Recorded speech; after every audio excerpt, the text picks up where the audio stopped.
आज final class कर देते हैं, जेनेटिक्स को खत्म पूरा। मेंडल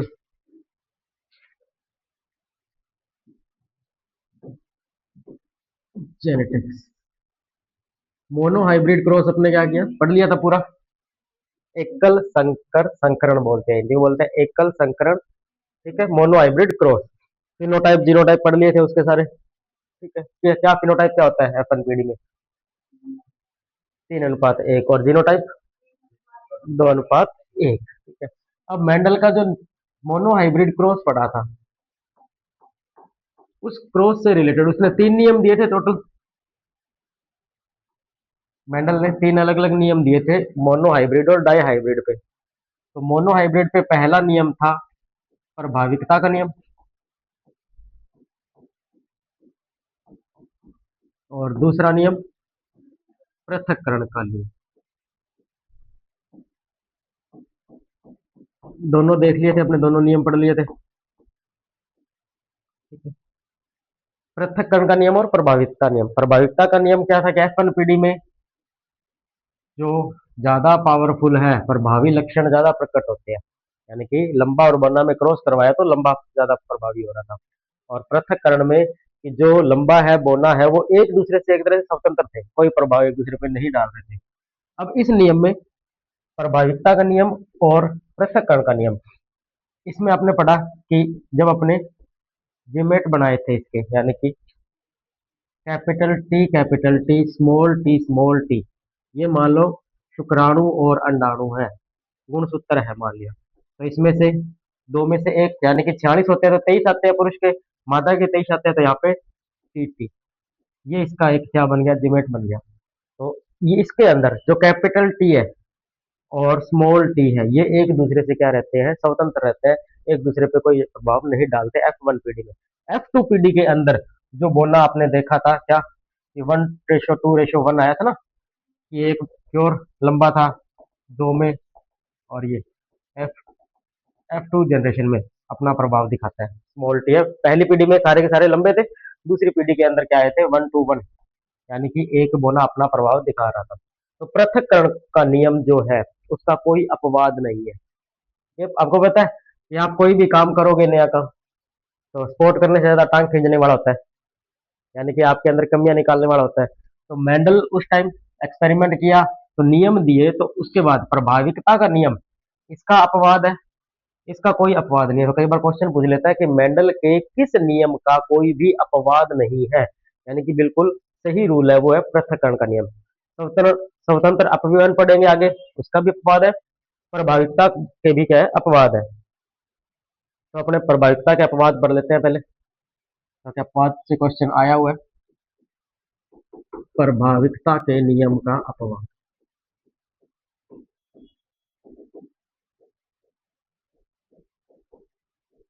मेंडल ने क्या स्टेटमेंट दिया था कि जो प्रभावी लक्षण है वो ही अपने गुण प्रकट करेगा। यानी कि लंबा और बोना में जब क्रॉस करवाया तो लंबा, सारे पौधे लंबे प्राप्त हो रहे थे। ठीक है, लेकिन उसके बाद एक आता है अपूर्ण प्रभाविकता। अपूर्ण प्रभाविकता और एक सह प्रभाविकता, ये दो अपवाद है इसके, अपूर्ण और सह प्रभाविकता। मेंडल के नियमों की पुनर्खोज की थी 3 वैज्ञानिकों ने। मेंडल के मरने के बाद उसने क्या किया, 3 वैज्ञानिक थे, कौन कौन से थे, कौन, अवस्था नहीं बतानी, उसके नियम दोबारा खोजे थे। कार्ल कोरेंस नाम था ना, जर्मनी का, मक्का पे एक्सपेरिमेंट किया था। ये दोनों अपवाद उसी ने खोजे थे, कार्ल कोरेंस ने। ह्यूगो डीवरीज ने तो इवनिंग प्रिमरोज पे किया था, और पुष्पों पे किया था शेरमेट ने। ठीक है। अपूर्ण प्रभाविकता में क्या होता है कि, हाँ क्यों लिखे डाको नहीं, लिख ली बाद में। ठीक है, इसमें एक एग्जांपल आता है स्नैपड्रैगन। आजकल मोबाइलों में प्रोसेसर आता है ना स्नैपड्रैगन, स्नैपड्रैगन या इसका एक नाम और है स्वान पुष्प। क्योंकि इसके जो फूल होते हैं वो स्वान की तरह होते हैं। स्वान किसे कहते हैं? स्वान संस्कृत पढ़ी होगी थोड़ी बहुत। किसको कहते हैं स्वान? कुत्ते को कहते हैं स्नैपड्रैगन या स्वान पुष्प। इसमें क्या था कि इसकी जो स्नैपड्रैगन की उसने एक्सपेरिमेंट किया कि कुछ पंखुड़ियां, कुछ पुष्प तो थे रेड कलर के, कुछ थे व्हाइट कलर के। दोनों में क्या करवाया? क्रॉस करवाया। ये रेड वाले थे प्रभावी, प्रभावी लक्षण, और ये व्हाइट वाले थे अप्रभावी लक्षण।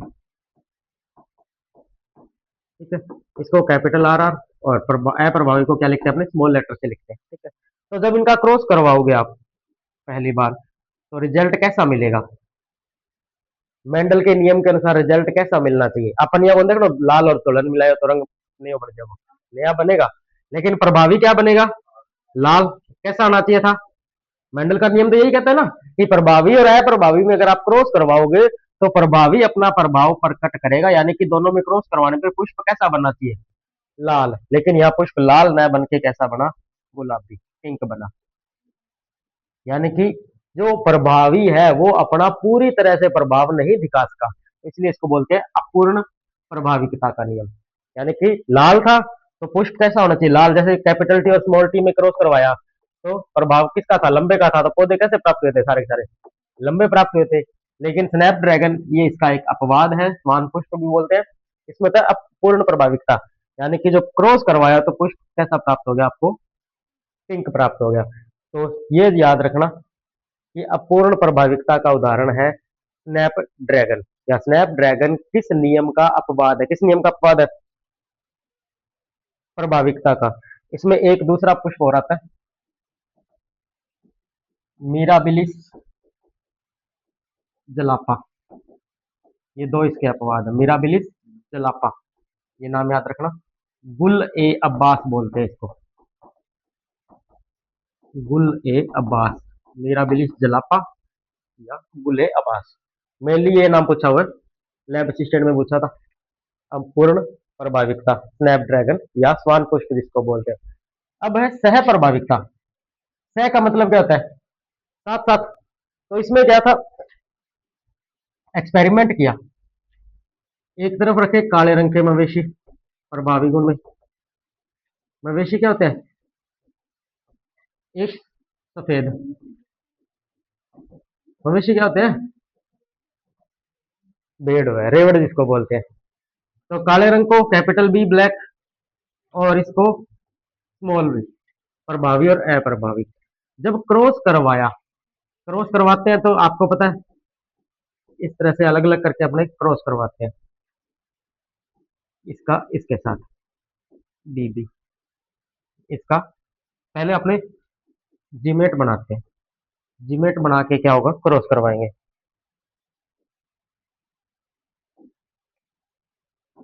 जीमेट का मतलब होता है युग्मनज, यानी कि जब अपने गुणसूत्र लेते हैं 46 होते हैं तो माता से कितने आते हैं? 23। पिता से कितने आते हैं? 23। तो ये युग्मनज जो बनाया है, दो थे, एक इसका आ गया, एक इसका आ गया। उसके बाद अपने क्या कराते हैं? स्वपरागण। स्वपरागण में पहला जो बनेगा कैपिटल बी, कैपिटल बी, फिर इस कैपिटल वाले का स्मॉल वाले से करवा दिया, फिर इस स्मॉल का इस कैपिटल से। तो पहले कैपिटल लेटर ही लिखते हैं और फिर बी बी। ठीक है, इसका मतलब क्या है? मेंडल के नियम के अनुसार बताना है। बी बी, बी मतलब काला, वहां पे व्हाइट है स्मॉल बी, तो ये कैसा होगा? काला। और ये कैसा होगा? सफेद, क्योंकि दोनों के दोनों क्या है? स्मॉल बी है।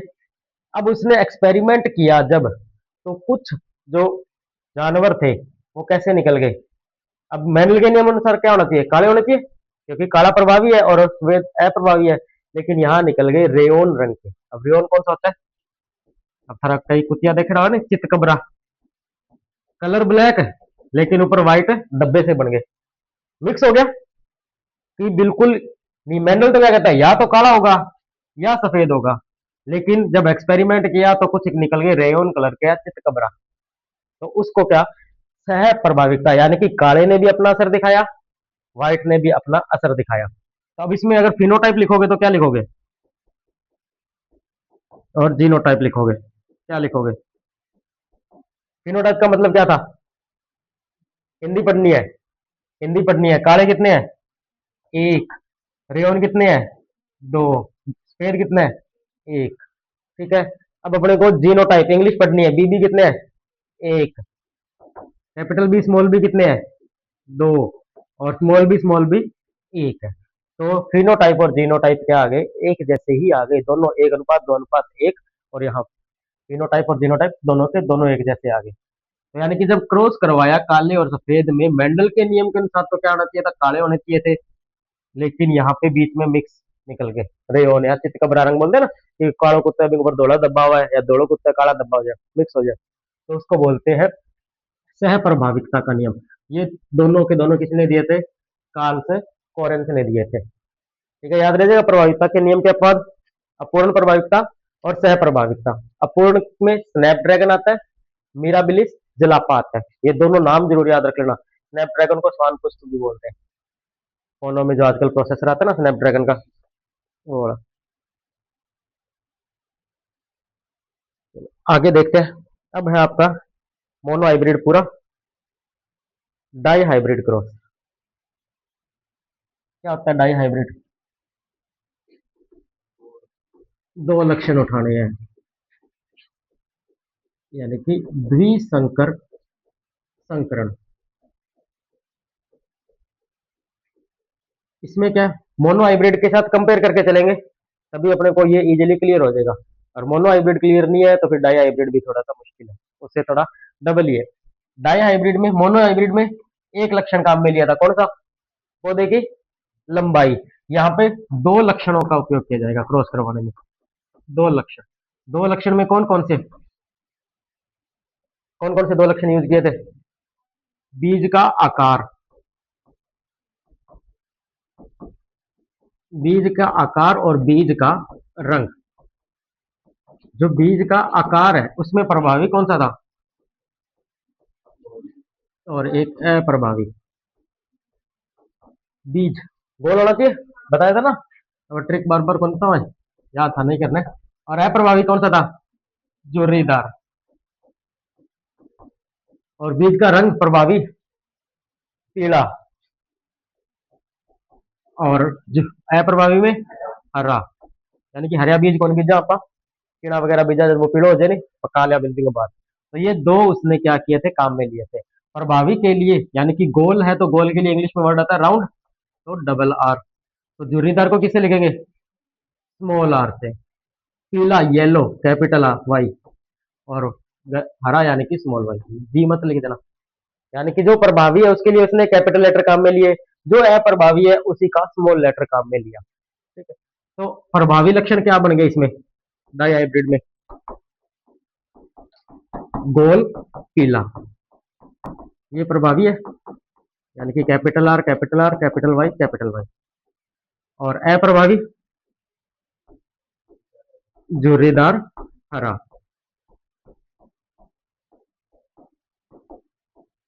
Small R small R small Y small Y. और इसने इनके बीच क्या करवाया था? क्रॉस करवाया था। क्रॉस करवाने के लिए अपने एक टेबल बनाते हैं, उस टेबल का नाम क्या था? Punnett work. पुनेट वर्क, जो नेटवर्क नहीं, पुनेट वर्क उसने क्या बनाया था? टेबल बनाई थी। टेबल बनानी आती है? बना लोगे? पहले बनाते हैं इसके जीमेट, युग्मनज बनाने हैं पहले तो। डब्बा डब्बा सा बनाना है नहीं, युग्मनज बनाने हैं, जीमेट बनाने हैं।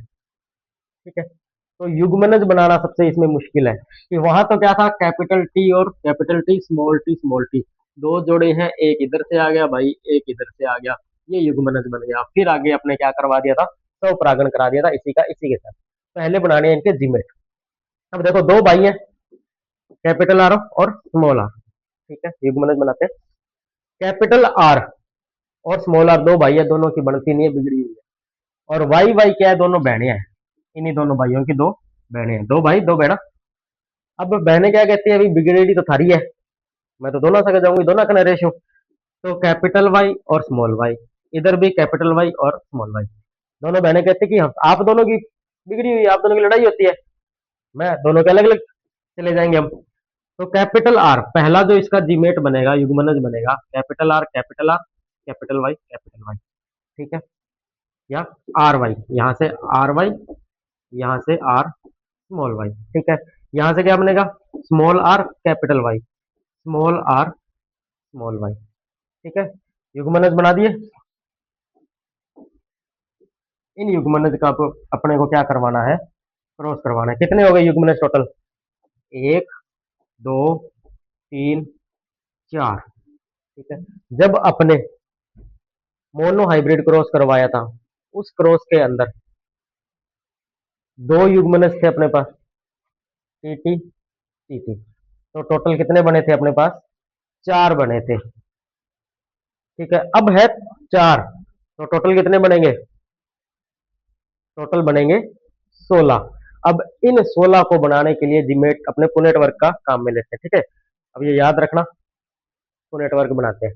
ठीक है, एक तो कैपिटल आर कैपिटल वाई था, capital R small Y, small R capital Y, small R small Y. ठीक है, वो चार जो युग्मनज बनाए, जोड़े बनाए, यानी कि मेल का स्पर्म फीमेल का एग मिलकर जोड़ा बनाया जो युग्मनज, वो आपने यहाँ पे रख दिए। वही चारों के चारों यहाँ आएंगे। Capital R capital Y, capital R small Y, small R capital Y और स्मॉल आर स्मॉल वाई। ठीक है, अब कैसे क्रॉस करवाओगे? 16 का 16 बनाना है। पहले इन दोनों का, फिर इसका इसके साथ, फिर इसका इसके साथ, इस तरह से। ठीक है, आर साथ में रखने हैं, वाई साथ में रखने हैं, अलग अलग नहीं करने। तो यहाँ पे दोनों कैपिटल आर है, दोनों कैपिटल वाई है। तो जो प्लांट मिला, पौधा मिला, कैसा मिला? गोल पीला। साथ के साथ लिख लेते हैं, गोल पीला। दूसरे में कैपिटल आर है, कैपिटल वाई है, स्मॉल वाई है, तो यहाँ कैसा मिलेगा? सेम ही मिलेगा, गोल पीला। यहाँ पे capital R small R, capital Y, ये भी कैसा मिलेगा? गोल पीला। नेक्स्ट में capital R small R, capital Y small Y, ये भी कैसा मिला आपको? गोल पीला। ठीक है, यहाँ तक चार समझ लग गए। उसके आगे capital R capital Y small Y, कैसा मिलेगा? गोल पीला। यानी कि अभी तक जितने भी अपने क्रॉस करवाए सभी में प्रभावी लक्षण ही प्रकट हो रहा है। फिर कैपिटल आर स्मॉल वाई, दोनों स्मॉल है भाई, तो कैसा मिला? गोल हरा, क्योंकि स्मॉल वाई हरे को बताता है। और यहाँ पे R capital Y small Y, तो ये गोल पीला। लास्ट क्या बनेगा? स्मॉल वाई, ये भी कैसा है? गोल हरा। तीसरे पे चलते हैं, कैपिटल आर कैपिटल वाई, ये भी कैसा बना? गोल पीला। अब इसको सारे को करवाने का रीजन भी आपको बताएंगे, क्योंकि सीधा अनुपात रटने को तो रट लेते हैं, 9:3:3:1, लेकिन रटने में फायदा नहीं है। ये कैसा बनेगा? झुर्रीदार पीला। और लास्ट है झुर्रीदार पीला। लास्ट टेबल पे चलते हैं, गोल पीला। जहां कैपिटल दिख गया वहां पर भावी लक्षण आ जाएगा, कैपिटल आर स्मॉल वाई, तो गोल और जो हरा, गोल हरा। और small R capital Y small Y, ये कैसा बनेगा? जोरीदार पीला। और लास्ट है स्मॉल वाई, यानी कि जोरीदार हरा। बन गई टेबल पूरी। ठीक है, अब इसको अपने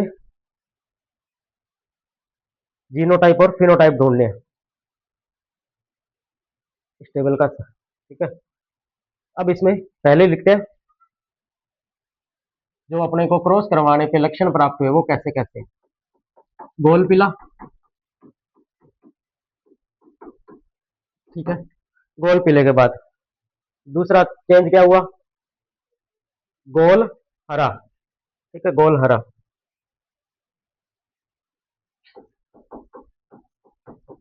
और उसके बाद जुर्रीदार पीला। और लास्ट है जुर्रीदार हरा। चलो अब गिनती देखते हैं किसकी बड़ी है। गोल हरे कितने हैं बताओ। गोल हरे कितने हैं? 3 है। ठीक है। गोल पीले, पहले गोल पीला रखा है, गोल पीले गिन लो कितने हैं।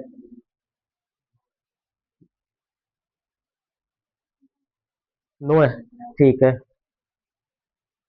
गोल पीले है 9, गोल हरे हैं 3, झुर्रीदार पीले कितने हैं? 4, 4 3 ही है। 3 और झुर्रीदार हरा एक ही है। टोटल कितने हो गए? 9 3 12, 3 15 और एक 16। ठीक है। तो ये लक्षण किसके हो गए? कौन सा रेशो लिखा है अभी अपने? ये लिखा है फिनोटाइप। अब लिखवाने को आपको डायरेक्ट याद करवा देता भी। डाई हाइब्रिड क्रॉस में फिनोटाइप जो रेशो होता है 9 3 3 1 होता है। लेकिन अब जो पेपर का पैटर्न चल रहा है, पीछे लैब असिस्टेंट में आया था क्वेश्चन, यही रेशो यही दे दिया, 9 3 3 1, चारों ऑप्शन में यही रेशो। चेंज क्या किया? ऊपर वाले चारों नाम बदल दिए, आगे पीछे कर दिए। गोल हरा इधर कर दिया, गोल पीला आगे कर दिया, झुर्रीदार पीला इधर कर दिया, झुर्रीदार हरा इधर कर दिया। रट के जाओगे काम खत्म, नहीं आएगा, पास नहीं पड़ेगी। ठीक है। तो ये भी याद रखना, गोल पीला कितना? 9, गोल हरा कितना? 3, झुर्रीदार पीला कितना? 3, झुर्रीदार हरा सिर्फ 1। अनुपात हो गया 9 3 3 1। अगर ट्रिक होती तो सीधा बता देते आपको कि आपने पढ़ा था F1 पीडी में मोनो हाइब्रिड में 3:1 पढ़ा था ना। इसका वापस इसी के साथ गुना कर दो। 3 का 3 से करोगे 9, 3 का 1 से करोगे 3, 1 का 3 से करोगे 3, 1 का 1 से करोगे 1, अनुपात आ गया 20:28। लेकिन अब ये पेपर का पैटर्न हो गया पुराना। ठीक है। अब तो ऐसे है कि आपको पूरा जब तक कॉन्सेप्ट क्लियर नहीं है तब तक अपने पेपर क्रैक नहीं कर सकते। जीनोटाइप, जीनोटाइप में क्या देखते हैं अपने? इंग्लिश पढ़ते हैं ना। अब इंग्लिश देखो, इंग्लिश अपने को नहीं पढ़नी यहाँ पे। इंग्लिश हार्ड है अपने लिए ना। अब ये बार बार R R Y Y R R Y Y लिखेंगे तो बहुत ज्यादा जीनोटाइप बन जाएंगे। तो इसके लिए आप ये वाला ट्रिक अप्लाई कर सकते हो। मोनो हाइब्रिड में क्या था जीनोटाइप? 1:2:1 था ना। इसी का गुणा कर दो। क्या गुणा करोगे? आंसर क्या आएगा? 1:2:1, 2:4:4:2, 1:2:1, 121, 242, 121। फोन नंबर याद रख ले। फोन नंबर तो याद रह जाए। ठीक है। इनका क्रॉस जीनोटाइप में ये जीनोटाइप नहीं पूछता, फिनोटाइप बहुत बार पूछता है। अब फिनोटाइप का तरीका भी आपको बता दिया, निकलता कैसे आपको नेटवर्क से, पेपर में ना निकले कोई दिक्कत नहीं है, लेकिन ये याद जरूर रख लेना, एक बार रट्टा मार लेना। रट्टा तो बहुत स्ट्रॉन्ग है, सारा को यू है। ठीक है। गोल पीला 9 है, गोल हरा 3 है, जोरीदार पीला 3 है और जोरीदार हरा 1 है। ये फिनोटाइप रेशियो है और ये आपका जीनोटाइप रेशियो है। ठीक है। ये डाई हाइब्रिड क्रॉस था अपना।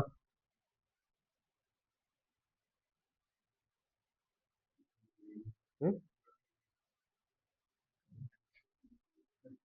इन लानी पड़ेगी। ये आपके सामने ऑप्शन लिखे, क्वेश्चन यहीं से क्वेश्चन पूछते हैं नया।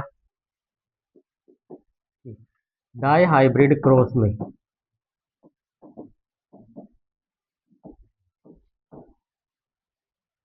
गोल हरा फिनोटाइप कितने प्रतिशत है? निकालो। प्रतिशत लिखा हुआ है आगे, मैथ में टॉपिक हो चुकी है थोड़ा प्रतिशत को। तो बताओ डाई हाइब्रिड क्रॉस में गोल हरा फिनोटाइप कितने प्रतिशत है? निकालो, देखते हैं।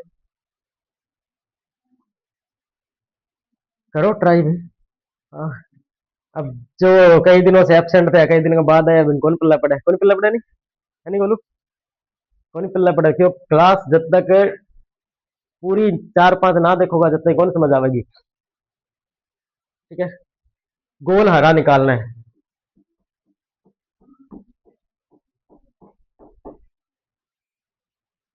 ट्राई करो फिर करवाते हैं जल्दी।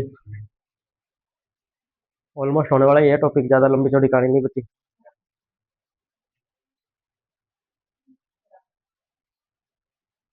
13, 13.5।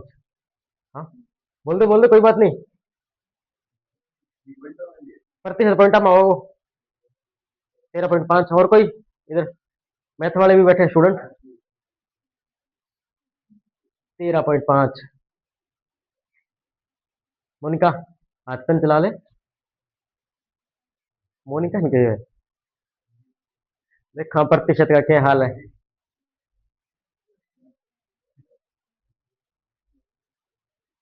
चलो देखते हैं। गोल हरा का है। ठीक है।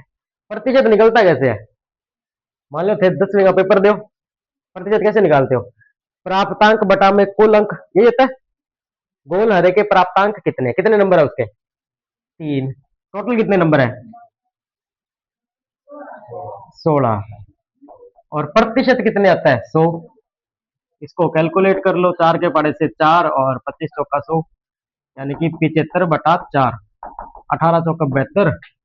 3075। 18.75%। किनारा पर आगे डूबा तो कौन धोखा मारनी, और बीच में डूब गयो शुरू में ही। ठीक है। तो उसका रिजल्ट कितना था? 3 था। टोटल थे 16 फिनोटाइप। और 100 से गुणा, प्रतिशत निकालना है तो 100 से गुणा। Next question. Dihybrid cross में कुल कितने जीनोटाइप प्राप्त हुए?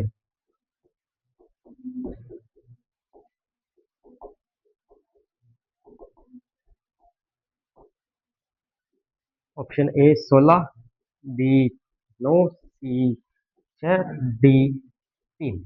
ऑप्शन दे दिए 16। ठीक है। और कोई? हाँ रोहित। 16। 16। हाँ विकी। 9। हाँ नेहा। 16। 9 है। जीनोटाइप पूछा है, गिन लो। 1 2 3 4 5 6 7 8 9 ही है। तो अभी तो गलती है, पढ़ा नहीं पूरा यहाँ पर। 16 तो वो क्रॉस में प्राप्त हुए थे, टोटल पुनेट वर्ग में बने थे। संतति थी, यानी कि डॉटर थे 16 तो। और जीनोटाइप पूछा तो जीनोटाइप 9 ही है। ये रहा सर सामने 9 जीनोटाइप। बस वो है कि डाई हाइब्रिड है, 16 डब्बा बनाया तो 16 उत्तर होगा। वो इतनी जल्दी ना करया करो। ठीक है। तीसरा लास्ट क्वेश्चन इसका।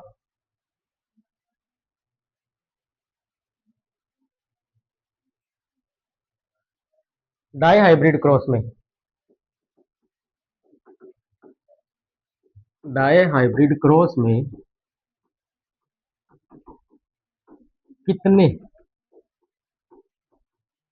पुनर्योजी, यानी कि रिकॉम्बिनेशन फिनोटाइप प्राप्त हुए?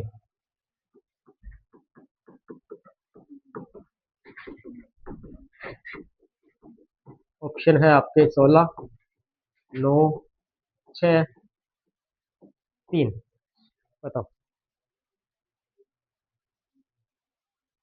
डाई हाइब्रिड क्रॉस में कितने पुनर्योजी रिकॉम्बिनेशन फिनोटाइप प्राप्त हुए? पुनर्योजी था क्या पहले आपको बताया हुआ है?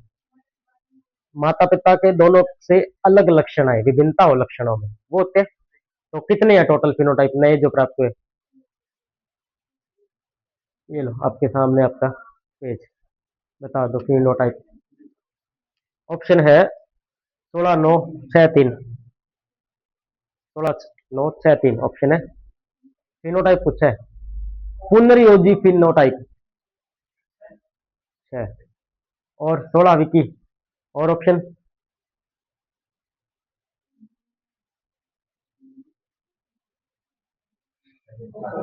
6। पुनर्योजी का मतलब क्या होता है कि माता पिता से अलग लक्षण। माता पिता कौन से थे? अब वह प्रभावी है, प्रभावी पर थोड़ा पीछे चला वापस।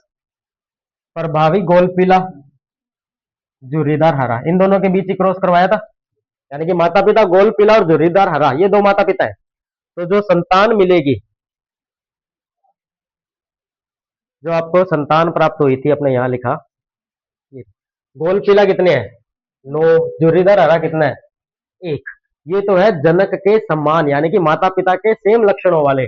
पुनर्योजी यानी कि अलग बन गए थोड़े, वो कितने हैं? 3 और 3 6। तो ऑप्शन आएगा इसका 6। पुनर्योजी रिकॉम्बिनेशन में कितने बन गए? 6 नए बन गए। ठीक है, ये ध्यान रखना। उसके बाद लास्ट है मेंडल का स्वतंत्र अपव्यूहन का नियम।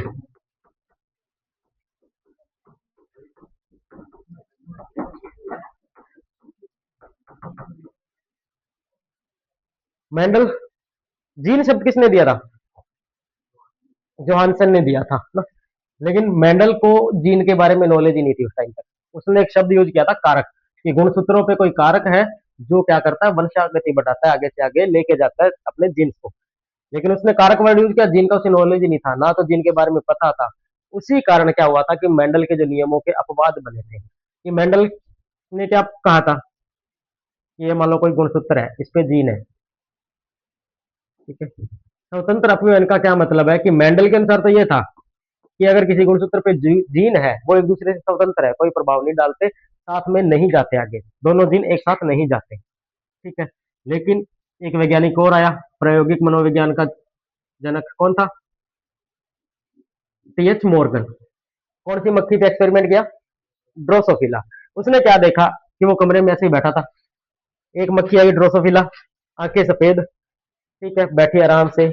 और एक बाद में थोड़ी देर बाद आई मक्खी जिसकी आंखें थी लाल, वो आई थोड़ी देर बाद आके वो मर गई। कि भाई व्हाइट वाली बच गई, रेड वाली मर कैसे गई? दूसरे दिन सेम केस हुआ कि व्हाइट वाली आई सेफ है, लेकिन रेड वाली आ रही है वो मर रही है। फिर तीसरे दिन चौथे दिन इस तरह से चलता रहा। तो उसने ऑब्जर्व क्या किया, उसने कहा कि जो गुणसूत्रों पे जो जीन दूर दूर होते हैं, वो एक साथ वंशागति नहीं करते, एक साथ आगे नहीं जाते। लेकिन जो जीन बिल्कुल पास पास है, वो अगली पीढ़ी में जाएंगे। तो जिस वजह से क्या हुआ, जीन एक दूसरे पे क्या हो जाते हैं, सह लगन हो जाते हैं, लिंकेज हो जाते हैं, दोनों लिंक हो गए, जिसकी वजह से अगली पीढ़ी में जाएंगे तो क्या कुछ ना कुछ परिवर्तन आएगा। उस वजह से क्या है कि जो मेंडल है, मेंडल क्या कहता है कि स्वतंत्र है, कि एक जीन अठे बैठे एक अठे बैठे, कोई मतलब को नहीं, दोनों स्वतंत्र है एक दूसरे से। लेकिन टीएच मॉर्गन ने जब एक्सपेरिमेंट किया ड्रोसोफिला पे, तो उसने कहा कि जो जीन बिल्कुल पास पास है किसी गुणसूत्र पे, वो भी दोनों अगली पीढ़ी में जाएंगे और अगली पीढ़ी में अपना प्रभाव दिखाते हैं। तो स्वतंत्र अपव्यय के नियम का अपवाद याद रख लेना, वो होता है सहलगनता, यानी कि लिंकेज जिसको बोलते हैं।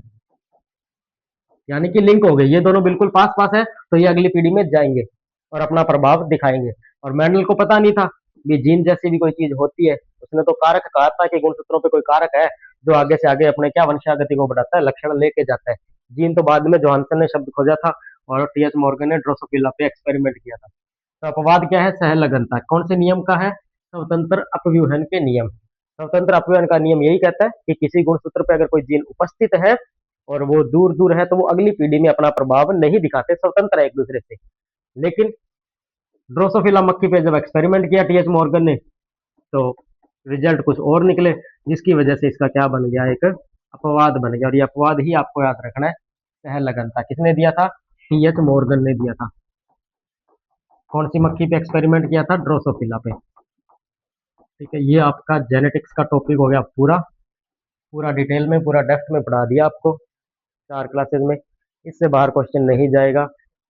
ठीक है, पेपर में हम पीछे देखा था एलडीसी का, उसी में भी क्वेश्चन आया हुआ था। ठीक है, प्रीवियस ईयर के क्वेश्चन और चेक कर लेना।